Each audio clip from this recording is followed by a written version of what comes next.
Question जितना सोच रहे हो उससे कहीं ज्यादा आसान है। क्वेश्चन कॉमन सेंस है।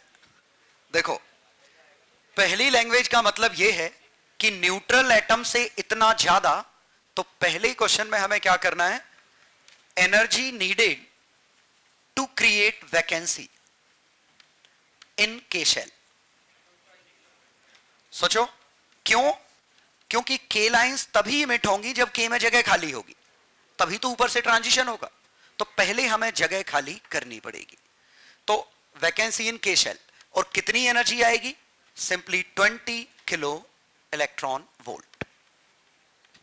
यह समझ में आया? क्योंकि न्यूट्रल एटम से वैकेंसी बनानी है तो एनर्जी उसकी बढ़ गई, वो हमने ही दी होगी, तो हमें यह एनर्जी देनी पड़ेगी। यह एनर्जी देने का काम कौन करेगा? इलेक्ट्रॉन। तो मिनिमम पूछा है तो जो फास्टेस्ट इलेक्ट्रॉन है वो नॉकआउट करे। इसका मतलब वोल्टेज कितना आ गया? पहले का answer, voltage needed is simply 20,000 volt. ये समझ में आया कि फास्टेस्ट इलेक्ट्रॉन जस्ट नॉक्स के शेल इलेक्ट्रॉन आउट।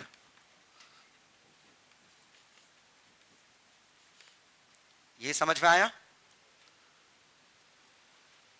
इसका मतलब अगर एल लाइंस पूछी होती तो 8,000 वोल्ट, 8,000 वोल्ट लगाते तो इसमें वैकेंसी हो जाती।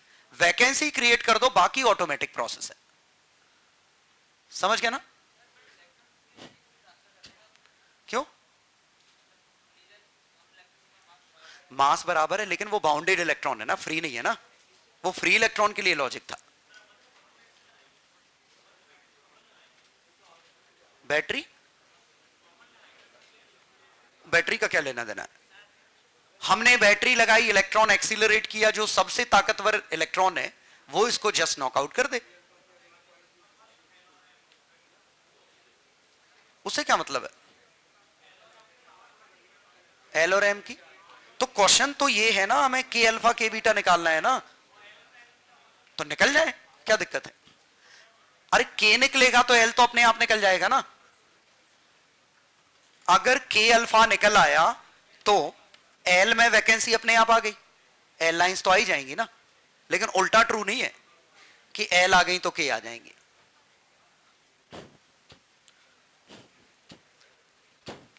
हाँ, ओवरऑल सिंपल सा लॉजिक ये था कि के शेल में जगह खाली करो, वो खाली जगह को भरने के लिए ऊपर से आएंगे, और जगह खाली करने के लिए 20 किलो इलेक्ट्रॉन वोल्ट चाहिए। मिनिमम पूछा है तो जो सबसे तेज इलेक्ट्रॉन है उसके पास इतनी एनर्जी। मतलब इससे बड़ा वोल्टेज दे दोगे चलेगा, छोटा वोल्टेज दोगे के लाइंस नहीं निकल सकती।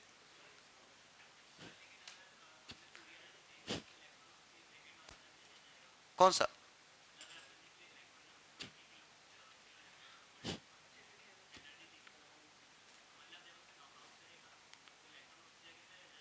कौन सा? लेकिन उसी जगह पे रेस्ट पे रह जाएगा ना, हमें तो घुमाना होता, घूमता है इलेक्ट्रॉन, तो वो थोड़ी उस ऑर्बिटल का इलेक्ट्रॉन माना जाएगा। वैसे भी ये चीजें इतनी सिंपल नहीं है कि तुम जो इलास्टिक कोलिजन लगा रहे हो ना, कि एक इलेक्ट्रॉन दूसरे इलेक्ट्रॉन से टकराए, रुक गए, चला गया, ये कर रहे हो ना, ये तो तभी ट्रू था जब वो फ्री इलेक्ट्रॉन होते। ये बाउंडेड इलेक्ट्रॉन है। दरअसल अकेले इलेक्ट्रॉन से कोलिजन नहीं माना जाएगा, ये पूरे एटम से कोलिजन माना जाएगा, और अकेले एटम नहीं, पूरे मेटल से। ठीक है, ऐसे समझो ना, ऐसे समझो जैसे मेरा हाथ था, इसका मास एम है, कोई मास एम का आया मेरे हाथ से टकरा गया, तो क्या कोलिजन में मैं हाथ का मास लूंगा? पूरी बॉडी का भी सही नहीं है क्योंकि मैं रिजिड नहीं हूं। लेकिन ये इतना स्ट्रेट फॉरवर्ड तो नहीं है कि आप इसका मास लेके इलास्टिक कोलिजन करा दो कि ये आया, ये रुक गया, मेरा हाथ चला गया, वो चिपक गया इधर। पूरी बॉडी है ना हमारे पास। वैसे ही उसमें है कि electron is a part of nucleus and many nuclei are indirectly bounded together. ठीक है, they are part of metal. तो कोलिजन सिंगल इलेक्ट्रॉन के साथ नहीं है, वो अभी भी कोलिजन पूरे सिस्टम के साथ है। ठीक है, इसीलिए हम वो नॉर्मल वाले लॉजिक नहीं लगा सकते। पहला क्वेश्चन भी बिल्कुल जेन्युइन था। ये क्वेश्चन पूछा था कि इलेक्ट्रॉन अपनी पूरी एनर्जी कैसे लूज कर दे रहा है। फिर इलेक्ट्रॉन के साथ टकरा रहा है, आधी एनर्जी लूज होनी चाहिए, आइडेंटिकल मासेस हैं। लेकिन वो लॉजिक काम करता अगर फ्री इलेक्ट्रॉन्स होते तो। और दूसरा ये है कि अगर हम ये माने ये रुक गया वो चला गया, तो पहली बात तो इसमें एनर्जी लूज ही कहां हुई, ये तो इलास्टिक कोलिजन है ना, तो एनर्जी तो लूज तभी होगी जब इस तरह का नहीं होगा। तो ये सब लॉजिक काम ही नहीं करेंगे। चलो एनीवे, ये फर्स्ट का आंसर। सेकंड का आंसर के अल्फा और एल अल्फा, ये देखिए कितना स्ट्रेट फॉरवर्ड है। डिफरेंस की बात कर रहे हैं, तो इसके लिए थोड़ा और अच्छे से समझ लें तो हम ये देखते हैं कि ये हमारा न्यूट्रल एटम है, ये न्यूट्रल एटम है, एटसेट्रा ऐसा। इसकी एनर्जी यू थी, एक्चुअली माइनस यू होगी, नेगेटिव होगी, समझ गया ना। इससे अगर आपको ये करना है तो इसकी एनर्जी है U प्लस 20 के। क्लियर। और अगर आपको वैकेंसी इसमें क्रिएट करनी थी तो इसकी एनर्जी है U प्लस 8K। और लास्ट वाला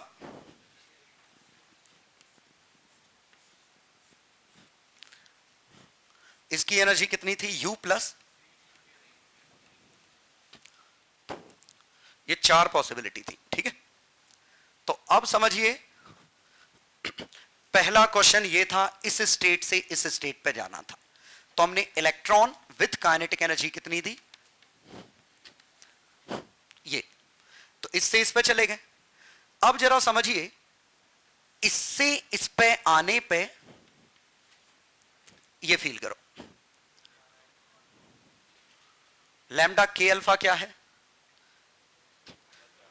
दरअसल ऐसा करना चाहिए, मुझे एरो ऐसा बनाना चाहिए, इस स्टेट से ये स्टेट हो गई, मतलब ये इधर आ गया, ये इधर आ गया, तो इसकी एनर्जी गिर गई, कितनी हो गई, 12 का लॉस है। ये बात समझ में आई। इस स्टेट की एनर्जी U प्लस 20 थी, इस स्टेट की U प्लस 8 है, और अगर एक इलेक्ट्रॉन यहां से यहां नीचे गिरेगा तो इसमें कन्वर्ट हो जाएगा, तो यहां जो फोटोन कितना निकलेगा, इसकी energy 12 kilo volt, electron volt. और अगर यहां से ये फोटोन गिर के ऊपर यहां से गिरता, ये समझ में आया। और ये क्या है, lambda L alpha, L alpha सोचो, एम से गिर रहा है, और ये कितना है इसकी एनर्जी, 5। और लास्ट, ये समझ में आया। अगर ये वाला इस पे गिरा होता तो ये उस फिगर में कन्वर्ट हो जाता, ये किस पे, इस पे गिरा होता, सॉरी, ये अगर इस पे गिरा होता, समझ गए। तो ये हमारा लैम्डा के बीटा, और एनर्जी ऑफ के बीटा की वैल्यू कितनी है,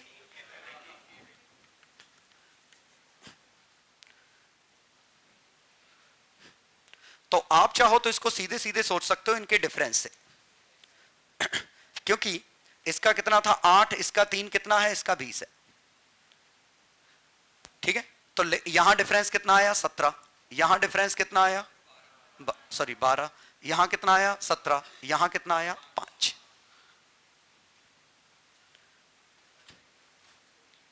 आ गया समझ में।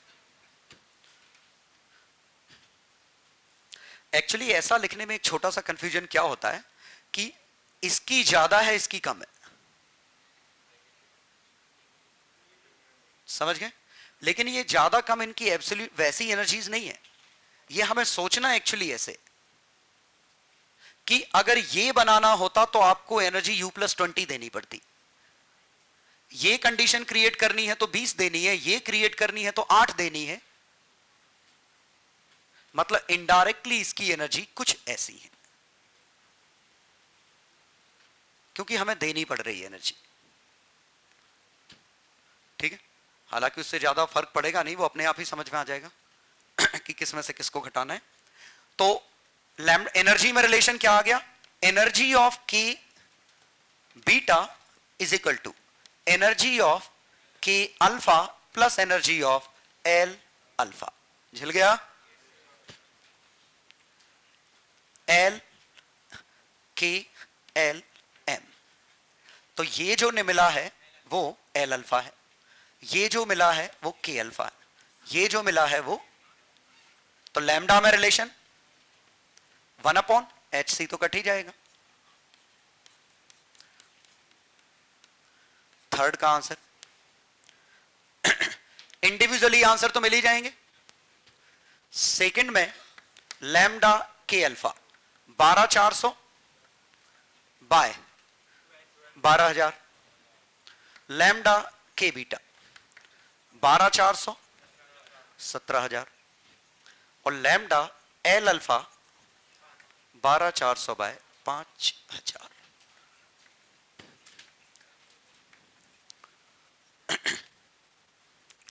आ गया समझ में? हाँ, एब्सोल्यूट एनर्जी दी होती और अच्छा था। यहां यू वाला टर्म हर जगह कट जा रहा है, ठीक है, इसीलिए मुझे एब्सोल्यूट एनर्जी देने की जरूरत नहीं थी, मैं सिंपली एनर्जी डिफरेंस दे दूं तो भी काम चल जाएगा।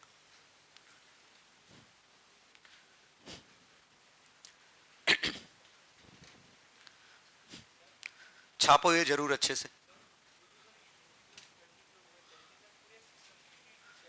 सिस्टम की है ना, मतलब सिस्टम की इस स्टेट में एक सिस्टम से दूसरे सिस्टम में जा रहे हैं, जो डिफरेंस आ रहा है वो फोटोन है या वो इलेक्ट्रॉन है जो हमें देना पड़ेगा।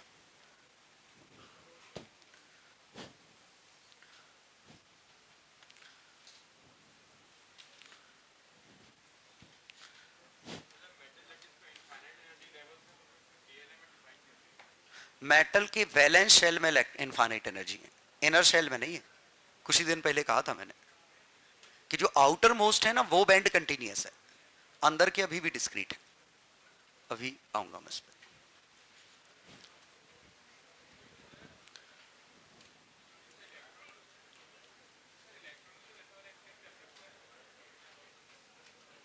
कैसा वाला?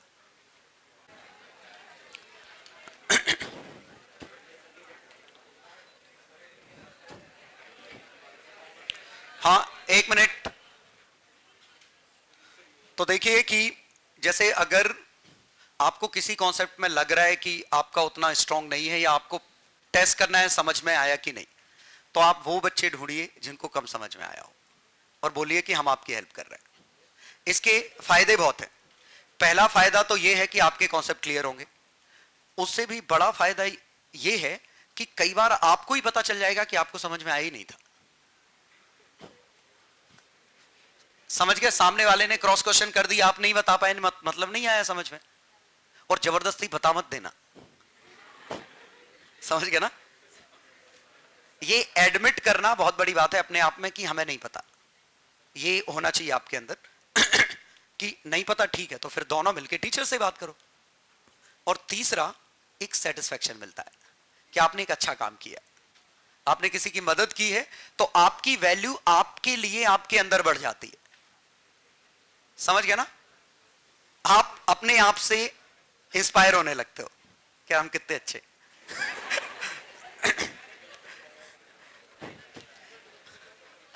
हाँ, एक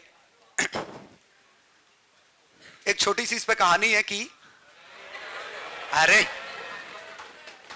ये आ गया लगे हाथ, इसलिए मैं बता रहा हूं। अरे बस एक शहर में जो एक डिपार्टमेंट था जिसको यह पता करना था कहां खेती की पैदावार अच्छी हो रही है। उस डिपार्टमेंट को पूरे उसमें स्टडी करनी थी कि किस जोन में फसल अच्छी होती है। तो उनने ये देखा कि एक पर्टिकुलर एरिया ऐसा था जहां की फसल पूरे एरिया की बहुत ही अच्छी निकलती थी, मतलब बाकी की बिलो एवरेज और इसकी एट पार होती थी हमेशा। उसको दाम भी हमेशा सबसे ज्यादा मिलते थे, और ना बारिश का ज्यादा नुकसान होता था ना किसी चीज से नुकसान होता था।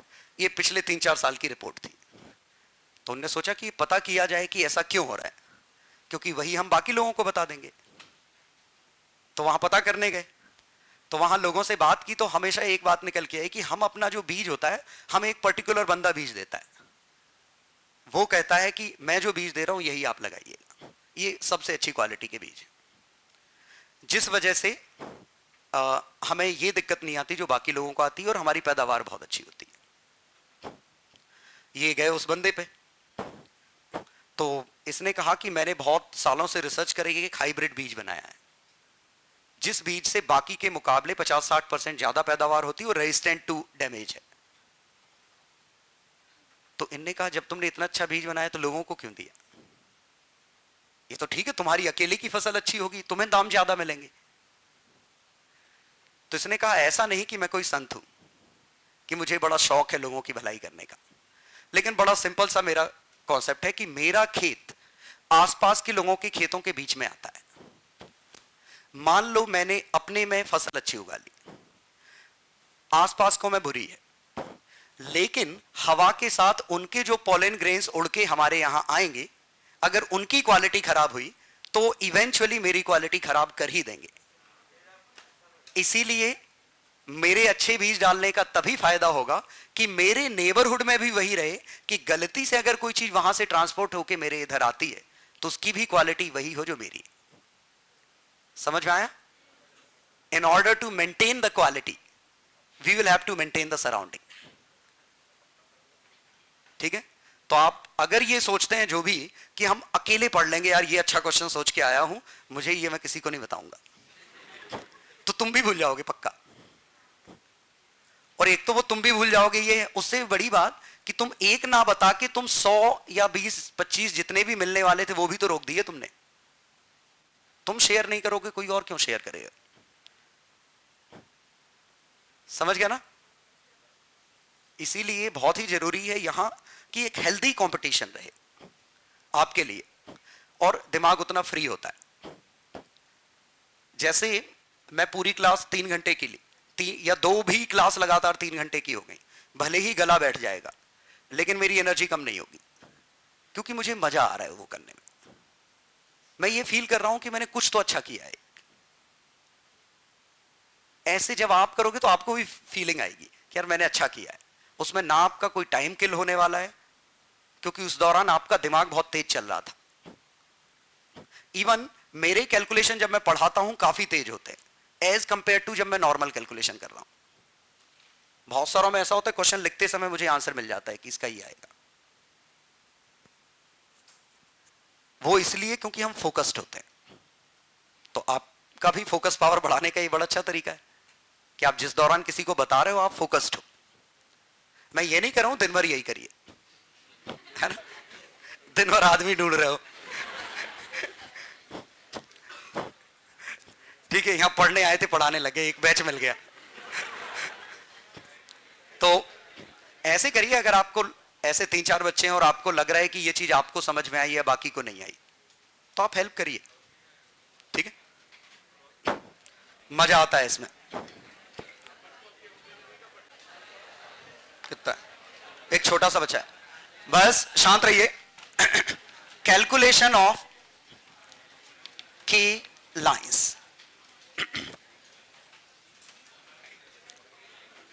अभी तक हमने एनर्जी लेवल के हिसाब से किया और हमें लग रहा था बोर मॉडल ट्रू नहीं है, लेकिन जब ये निकाला गया तो अंडर रूट फ्रीक्वेंसी का z के साथ जब ग्राफ बनाया तो ये ग्राफ स्ट्रेट लाइन बना, और इसका इंटरसेप्ट ऑब्वियसली समझ पा रहे होगे कि ये 30 से 60-70 के बीच का ग्राफ होगा। और ये जो इंटरसेप्ट अप्रोक्सीमेटली 1 आया। मैं के अल्फा लाइंस के लिए बात कर रहा हूं। मींस अलग अलग टारगेट मेटल की के अल्फा लाइंस निकाली, स्पेक्ट्रम एनालाइजर से फ्रीक्वेंसी देखी, मतलब जो ब्राइट बन रहा है उसका जो दूसरा ब्राइट है, ये समझ गया ना? ये वाला। तो सबकी ये वाली वेवलेंथ निकाली, फ्रीक्वेंसी निकाली, उसका z के साथ ग्राफ बनाया, तो z के साथ ग्राफ एक स्ट्रेट लाइन मिला और उसका इंटरसेप्ट 1 आया। तो root frequency is proportional to z minus 1। नहीं आया समझ? तो frequency is proportional to z minus 1 का होल स्क्वायर। तो फ्रीक्वेंसी को 1/λ लिख सकते हैं प्रोपोर्शनल में, क्या फर्क पड़ रहा है? था। और ये तो कुछ देखा देखा सा लग रहा है, ये बोर मॉडल जैसा ही नहीं हो गया, z स्क्वायर पे डिपेंड कर रहा है। बस z स्क्वायर की जगह z माइनस 1 का होल स्क्वायर आया। ठीक है। और सरप्राइजिंगली जब कैलकुलेशन करेंगे तो बिल्कुल बोर मॉडल निकल के आया। तो पहले ये समझते हैं z माइनस 1 क्यों आया। ये z e है। एस शेल का शेप कैसा है? स्फीयर। अब एक इलेक्ट्रॉन निकल चुका है, तो एक सिंगल इलेक्ट्रॉन बचा है इस पे। 1 electron has already been knocked out. हम किसकी बात कर रहे हैं? जब ट्रांजिशन हो रहा है।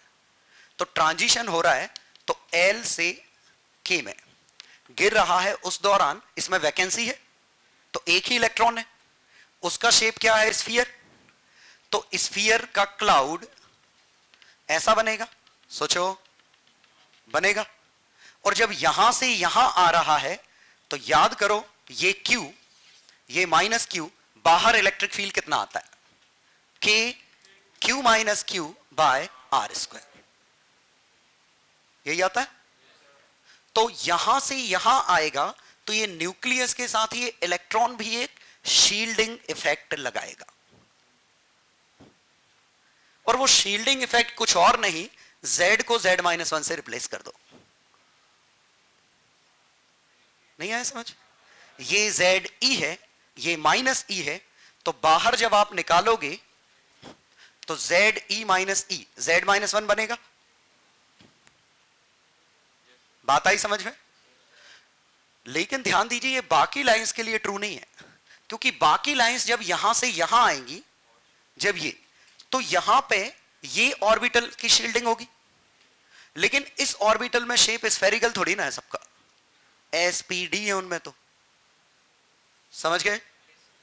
इसीलिए मैं K अल्फा कह रहा हूं, क्योंकि K अल्फा के लिए रफली ये मानना सही है कि शेप हमारा इसका स्फेरिकल है, ये Z है और ये Z माइनस 1। Z माइनस 1 समझ में आया, माइनस 2 क्यों नहीं? क्योंकि एक इलेक्ट्रॉन नॉकआउट हो चुका है, एक ही इलेक्ट्रॉन है, वो स्फीयर में। तो नेट इफेक्टिव जो चार्ज इस इंटरवल में जो चार्ज आएगा, that will be Z minus 1। तो बड़ी अच्छी बात है कि हम इसमें ये लिख सकते हैं कि वहां से वहां एनर्जी लिखने के लिए 13.6 Z माइनस 1 का whole square 1/1 square minus 1/2 square, this is energy of K alpha. आया समझ में? K अल्फा के लिए एनर्जी क्या है? 1 से 2 का ट्रांजिशन है। इस ट्रांजिशन के लिए मैंने रफली बोर मॉडल लगा दिया, ठीक है, क्योंकि इसको जो अफेक्ट कर रहा था वो न्यूक्लियस ZE और ये इसका माइनस ही था। ये एनर्जी ऑफ K अल्फा है। Energy of K beta approx 13.6।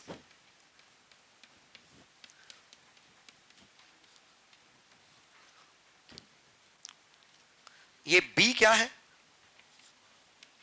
नहीं, कुछ है स्क्रीनिंग कांस्टेंट जो कि हमें नहीं पता। ये B K बीटा के लिए ऑब्वियसली दिख रहा है B1 से बड़ा है, क्योंकि जब बीटा से लाइंस आएंगी उस दौरान यहां तो ठीक है स्फीयर आएगा, लेकिन यहां कुछ और आएगा, तो इफेक्टिव स्क्रीनिंग कांस्टेंट बदल जाएगा और ज्यादा स्क्रीनिंग होगी। Energy of L alpha can't be found in this form.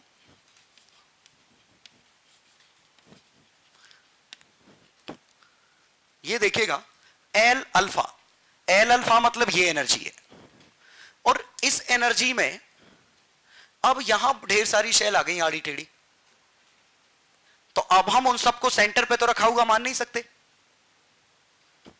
Technically सिर्फ के अल्फा को सेंटर पे रखा हुआ मान सकते हैं। के बीटा में क्या हुआ, एक ये था एक ये था, मैक्सिमम वर्क यहां होना है, मैक्सिमम एनर्जी यहां चेंज आएगी, तो सेंटर पे रखा हुआ मान सकते हैं। लेकिन एल लाइंस में आप इस ऑर्बिटल, चूंकि ये स्फीयर नहीं है इसीलिए आप इसको सेंटर पे नहीं मान सकते। तो सिंपल सी बात है कि बोर मॉडल टाइप का लॉजिक सिर्फ के अल्फा लाइन के लिए लगेगा, मतलब Bohr model approximation is true for के लाइंस ओनली, हम ये मानेंगे। बाकी के लिए थोड़ा सा डिविएट करने लगता है इस फॉर्मूले से, इसी में डिविएट करना लगा, आगे तो कुछ तो भी बन जाएगा फॉर्मूला। इसीलिए मैं यहां लिख रहा हूं कि अल्फा लाइंस के लिए ग्राफ बना रहे हैं। बोलो किसका? मैंने तो निकाला ही नहीं, मैंने तो बस अननोन है।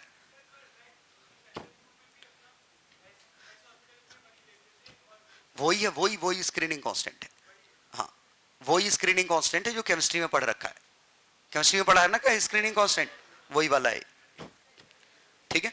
लेकिन दिक्कत है ये Bohr model as it is applicable कर सकते हैं वो के लाइंस अकेले के लिए, तो अपन को ये पढ़ना ही नहीं है, अपन को सिर्फ यही पढ़ना है एक ही चीज।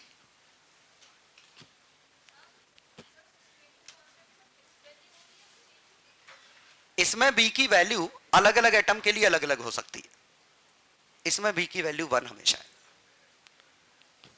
इसमें कुछ भी हो सकती है, हमें नहीं पता क्या है।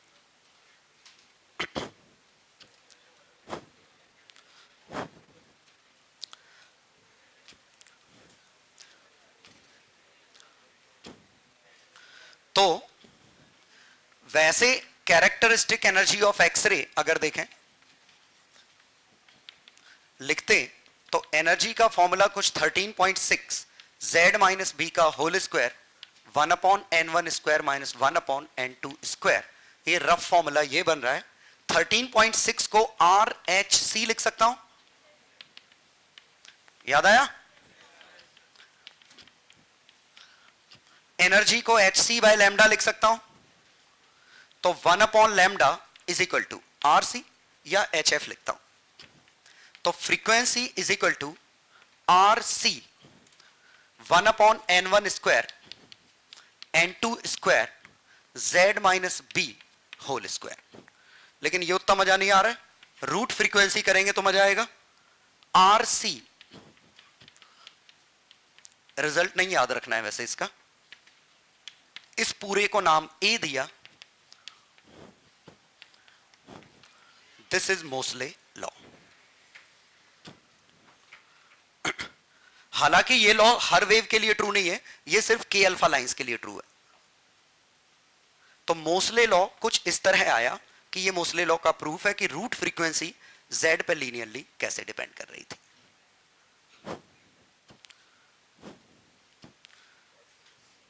बी स्क्रीनिंग कांस्टेंट है, assuming B screening constant for transition N2 to N1।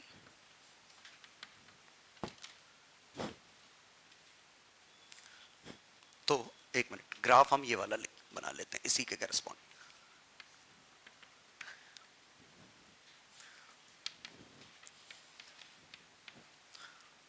ये आया,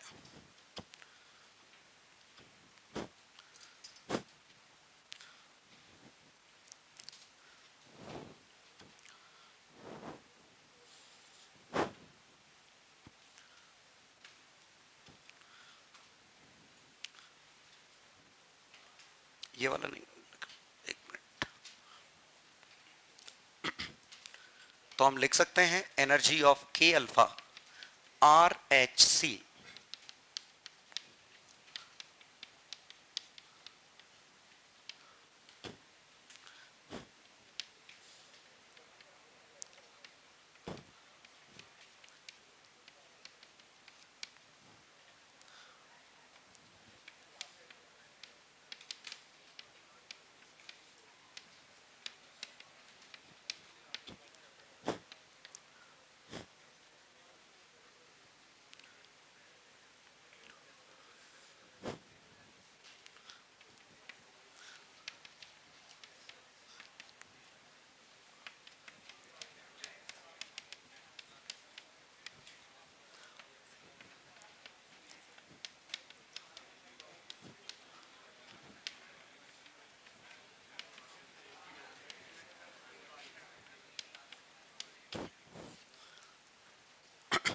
ये देखिए लास्ट के दो एक्सप्रेशंस, के अल्फा की एनर्जी RH (13.6 RH है, Z-1 का होल स्क्वायर ये लिखा, इससे रूट फ्रीक्वेंसी आई √3RC/4 Z-1, universal constant, universal constant, Z की प्रॉपर्टी तो नहीं है ये दोनों।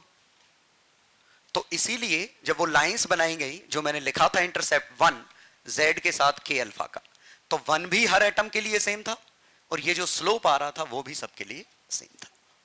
लेकिन के बीटा के लिए बनाया तो ये समझ गए 8/9 यहां से और बी स्क्रीनिंग कांस्टेंट, तो शायद मैं फाइनल ग्राफ इसमें से बनाऊं तो ये समझ में आ जाए कि